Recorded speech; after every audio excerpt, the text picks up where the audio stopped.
গোপন সূত্রে খবরের ভিত্তিতে অসম বাংলা সীমান্তে জোড়াই মোড় এলাকায় নাকা চেকিং চালায় বকশীহাট থানার পুলিশ।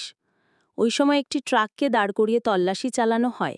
ট্রাকের বাঁশের কাবাড়ির নিচে লুকোনো ছিল বিপুল পরিমাণ সুপারি। কোথা থেকে মাল এসেছে এবং কোথায় পাচার হওয়ার কথা ছিল তা খতিয়ে দেখছে পুলিশ। এ ঘটনায় 2 জনকে আটক করা হয়েছে বলে সূত্রের খবর।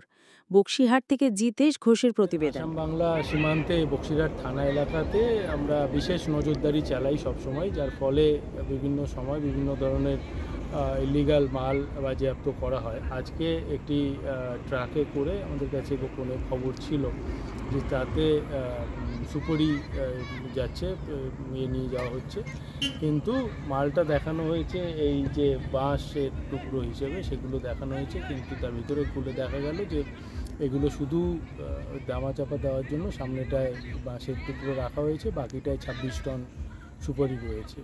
এটা আসামের কোনো জায়গা থেকে বা ইউপিতে যাচ্ছিল বলে খবর আছে। আমরা 2 জনকে গ্রেপ্তার করেছি, আরও তদন্ত করে দিচ্ছি। স্যার, এটা কি নজরদারি আরও চালানো হবে? হ্যাঁ, নজরদারি চালাবার জন্য আমাদের এখানে বিশেষ সিসিটিভির বন্দোবস্ত রয়েছে, আমাদের রয়েছে, ওয়াচ টাওয়ার রয়েছে, ইত্যাদি দিয়ে আমরা এখানে নজরদারি করি।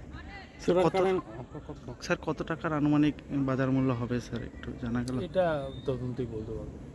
আচ্ছা, চোরাচালান কারবারিরা কি এই বর্ডারটাকে করিডোর হিসেবে ব্যবহার করছে মনে হচ্ছে? এটা বলা যাবে না, আমাদের নজরদারি থাকে সবসময় দুটো রাজ্যের সীমান্তে।